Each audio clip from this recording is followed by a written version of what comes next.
Hello everyone, today we are going to learn basic AviCAD tutorial how to remove border from image.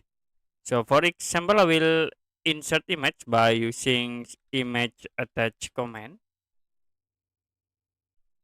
and I will use this image as example. Now you can insert into drawing area.